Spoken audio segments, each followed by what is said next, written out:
O Evangelho segundo Mateus, capítulo 13. Naquele mesmo dia, saindo Jesus de casa, assentou-se à beira-mar. E grandes multidões se reuniram perto dele, de modo que entrou num barco e se assentou, e toda a multidão estava em pé na praia. E de muitas coisas lhes falou por parábolas, e dizia: Eis que o semeador saiu a semear. E ao semear, uma parte caiu à beira do caminho, e vindo as aves, a comeram. Outra parte caiu em solo rochoso, onde a terra era pouca, e logo nasceu, visto não ser profunda a terra. Saindo, porém, o sol a queimou, e porque não tinha raiz, secou-se.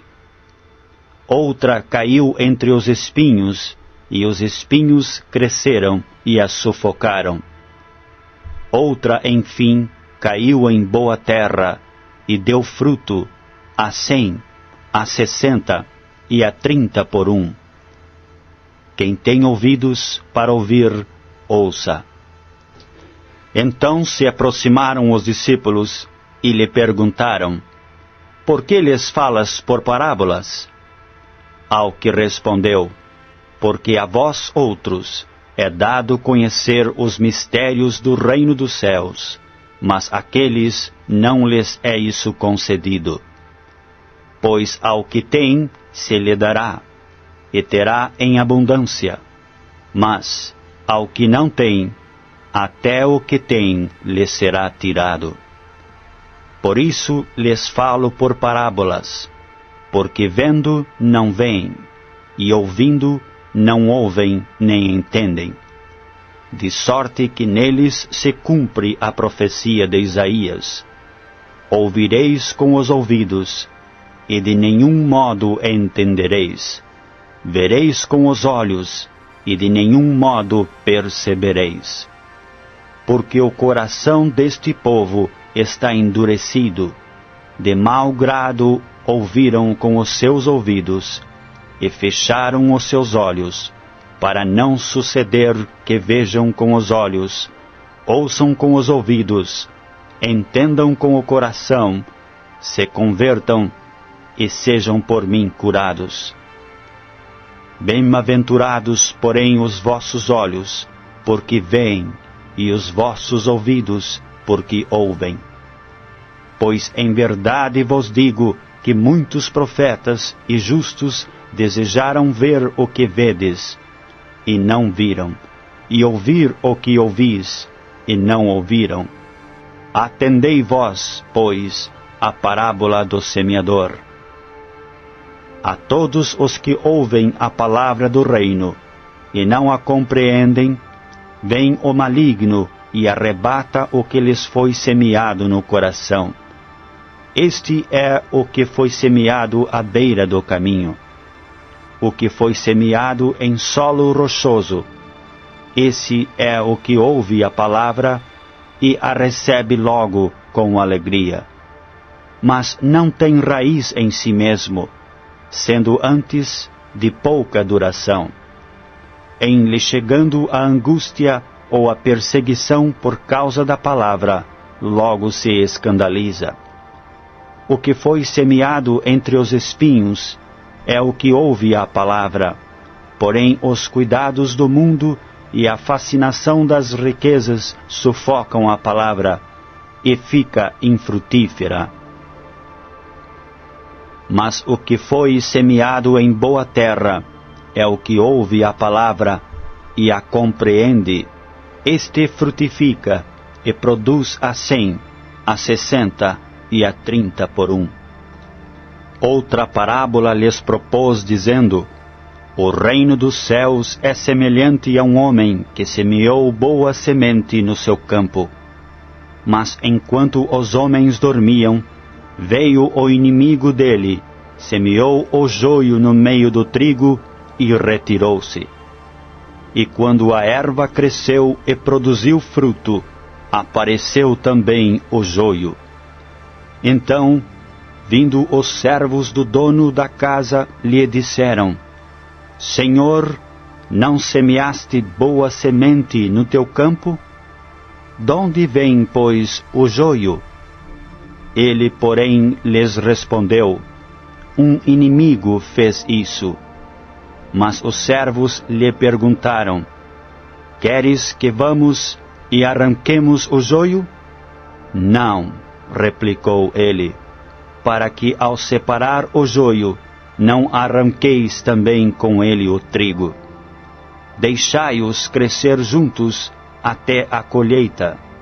E no tempo da colheita, direi aos ceifeiros: Ajuntai primeiro o joio, atai-o em feixes para ser queimado, mas o trigo recolhei-o no meu celeiro.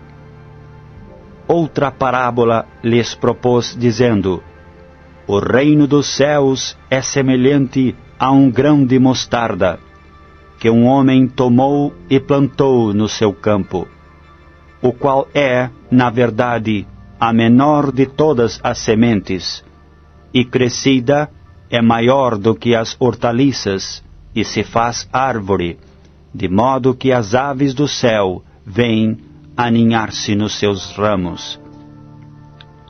Disse-lhes outra parábola: O reino dos céus é semelhante ao fermento que uma mulher tomou e escondeu em 3 medidas de farinha, até ficar tudo levedado. Todas estas coisas disse Jesus às multidões por parábolas, e sem parábolas nada lhes dizia, para que se cumprisse o que foi dito por intermédio do profeta: Abrirei em parábolas a minha boca, publicarei coisas ocultas desde a criação do mundo. Então, despedindo as multidões, foi Jesus para casa. E chegando-se a ele os seus discípulos disseram: Explica-nos a parábola do joio do campo. E ele respondeu: O que semeia a boa semente é o Filho do homem. O campo é o mundo. A boa semente são os filhos do reino. O joio são os filhos do maligno. O inimigo que o semeou é o diabo. A ceifa é a consumação do século, e os ceifeiros são anjos. Pois assim como o joio é colhido e lançado ao fogo, assim será na consumação do século. Mandará o Filho do homem os seus anjos, que ajuntarão do seu reino todos os escândalos e os que praticam a iniquidade, e os lançarão na fornalha acesa. Ali haverá choro e ranger de dentes. Então os justos resplandecerão como o sol no reino do seu Pai. Quem tem ouvidos para ouvir, ouça.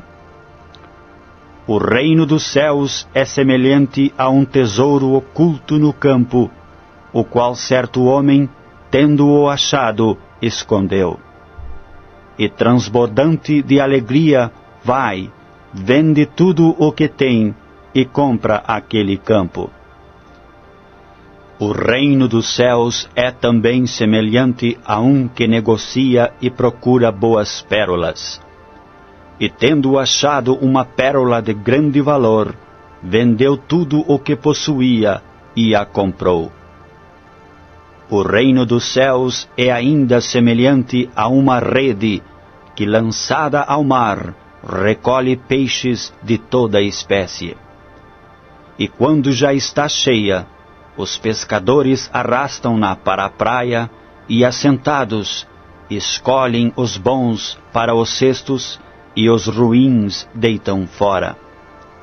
Assim será na consumação do século.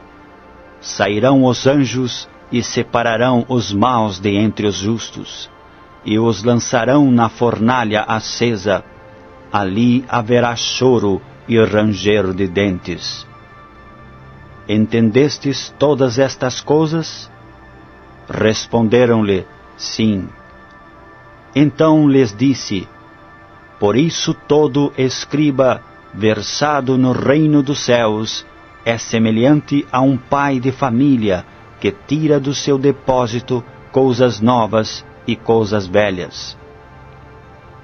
Tendo Jesus proferido estas parábolas, retirou-se dali. E chegando à sua terra, ensinava-os na sinagoga, de tal sorte que se maravilhavam e diziam: donde lhe vem esta sabedoria e poderes miraculosos? Não é este o filho do carpinteiro? Não se chama sua mãe Maria, e seus irmãos Tiago, José, Simão e Judas? Não vivem entre nós todas as suas irmãs? Donde lhe vem, pois, tudo isto? E escandalizavam-se nele. Jesus, porém, lhes disse: não há profeta sem honra, senão na sua terra e na sua casa. E não fez ali muitos milagres, por causa da incredulidade deles.